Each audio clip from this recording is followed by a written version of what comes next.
okay, he's still alive somewhere. They've sent him to work. Because they'd kind of talked about giving him a job working the boats in Florida. Wow. To work off his debt. Okay.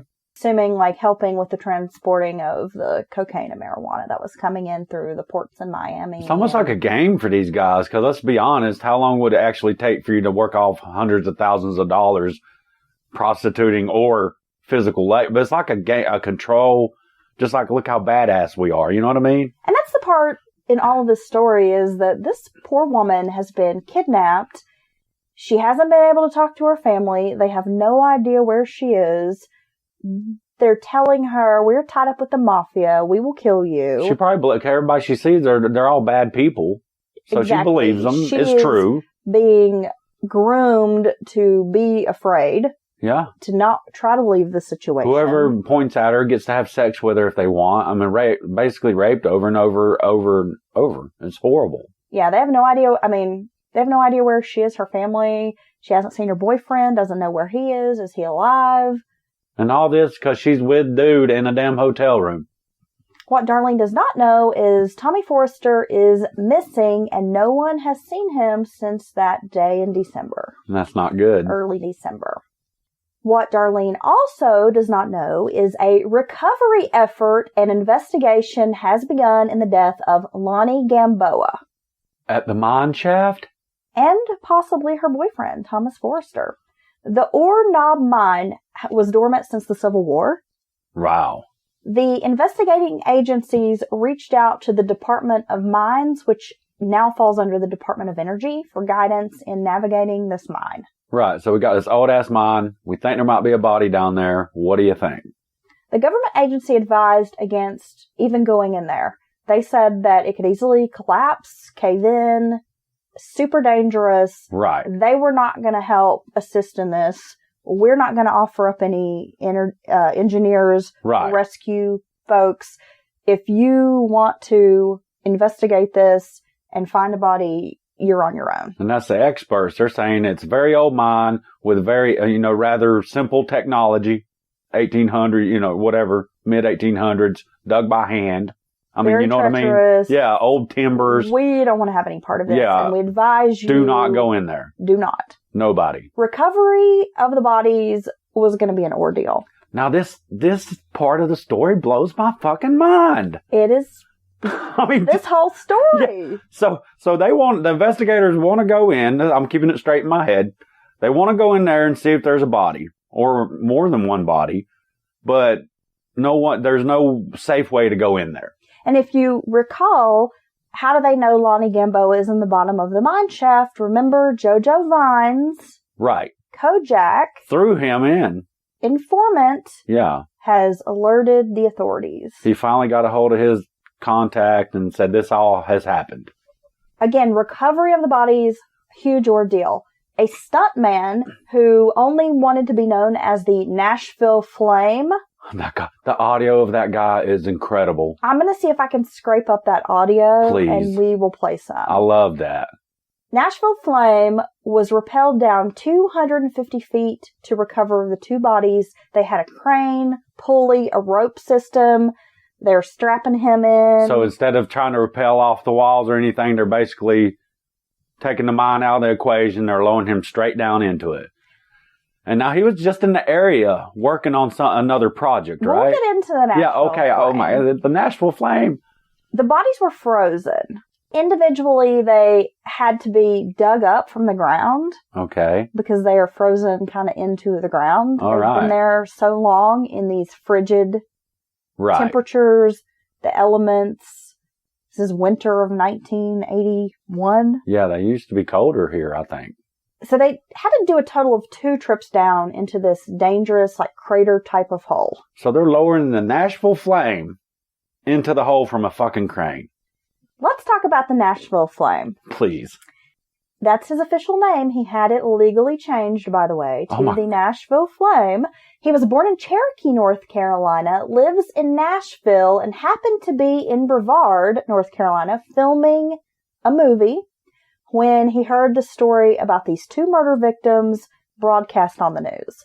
He volunteered to go down into the mine and help recover the bodies. And he did this for free. They didn't pay him. He volunteered to do it. Yeah. Which I think is pretty cool. No, it's awesome. Plus, okay, so we watched a news interview with The Flame. Yeah. And he talked about, he wrote a song about all of this.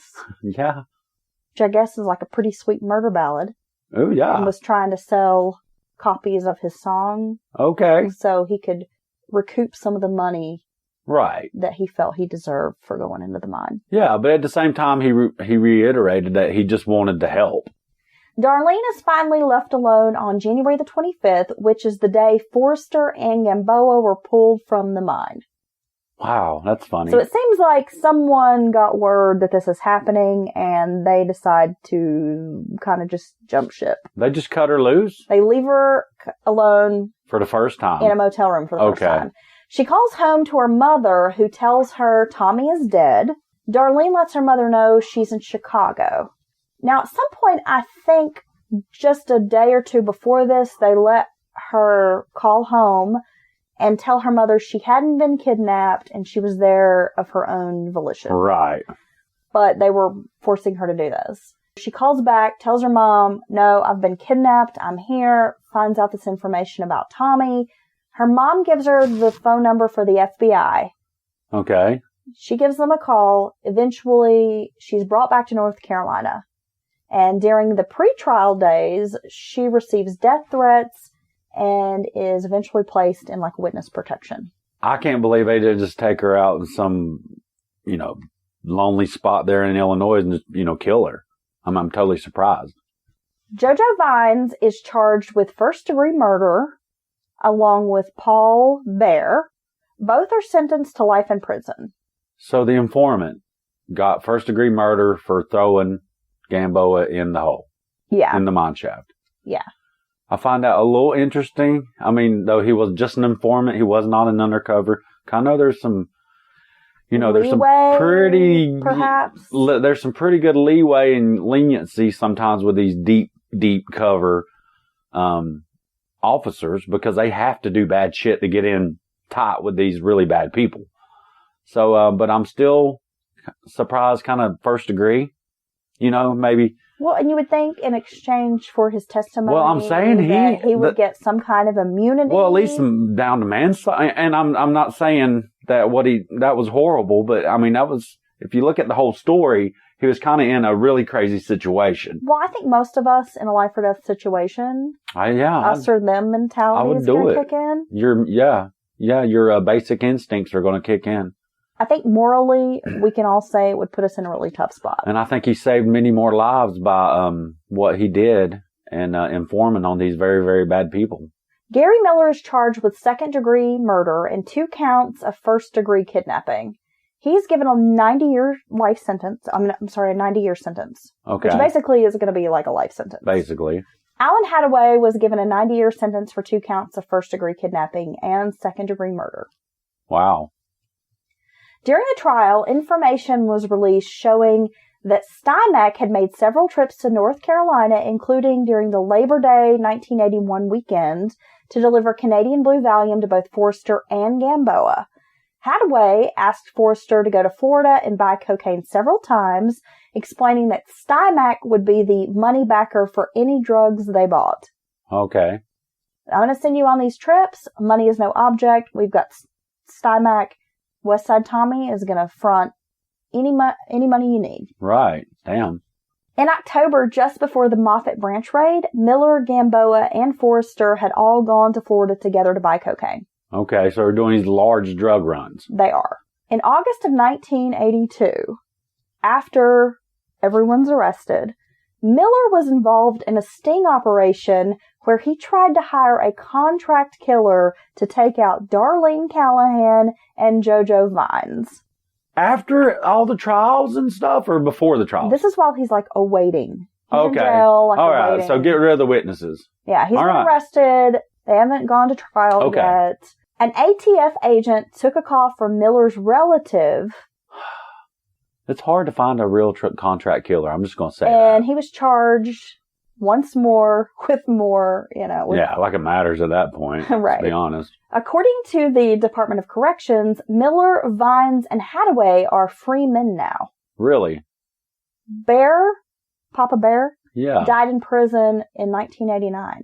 Okay. So just a few years after all of this. So Bear died in prison, and the other 3 guys made it out alive, even though they was spent quite some time in jail. Yeah, they all appealed their sentences and were able to finagle get it knocked down, chip it down. Knocked down, and they've all been released at this point. Oh, yeah. I was listening to this thing the other day. Even if you give someone a 50-year sentence, you're like, oh, well, if they're 30, 40 years old, that's basically life. No, not true. You could totally be out in like 12 or 15 years on 50 years. Is that crazy? It is. Yeah. Stymek was tied to more murders in the Chicago area, including the 1981 murder of a dancer named Debbie Elmhurst. A car bomb meant for a girlfriend actually ended up killing John Climbs, who was an outlaw known as Burrito, and had been really good friends with all of them. Okay. I guess his girlfriend, they knew she was going to testify. Right. So they planted this car bomb, but it ended up killing their buddy. Yeah, that's why you just shoot somebody. Car bombs are kind of iffy. Stymek was involved in another murder of a 17-year-old Kimberly Callis, a dancer who was going to be a witness against Stymek. These guys don't learn. These dancers, Debbie, Kimberly, worked at that Club Algiers. Yeah, there's no telling what they see. They see all sorts of stuff. Just like that, poor Darlene. All that stuff she was exposed to. Stymek is arrested and charged in the kidnapping of Darlene Callahan. And remember, this is going to be like the murders in North Carolina, they're going to be state charges, but this is going to be federal. Kidnapping because they've taken her across state lines, forcing her into prostitution, human trafficking. Right. Now, the big difference there is federal time, you're basically going to do all of it. I think it's 85-90%. State time, you can get chipped down, appeals and all that, or good behavior, all that stuff. But federal time, you're going to do your time. You're going to do all your time. Federal, they would rather build a case against a big-time player like Stymek. Well, yeah. Well, and that's the other thing is you have the full weight of the American government on the prosecuting side. So there's a lot of resources there against you. And just so you know, Stymek gets his just desserts in 1999. He's gunned down in front of his home by another rival biker. Ha! Ha ha!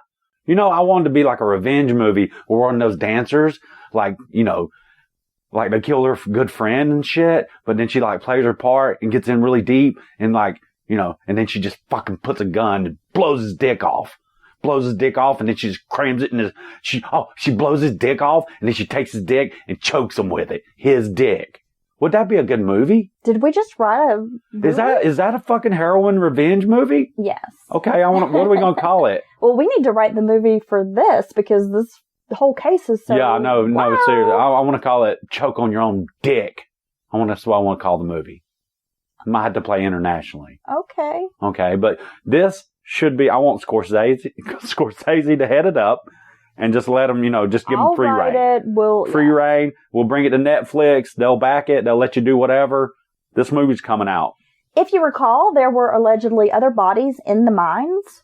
Yeah, they said the number they said was like 22 or 23. It was like 30. Wow. Something, wasn't it? Yeah. I can't remember. When I was like 23, and they were arguing over if it was 22 or 3. Though those other bodies perhaps were there, the police ordered having it filled in before any other investigations happened.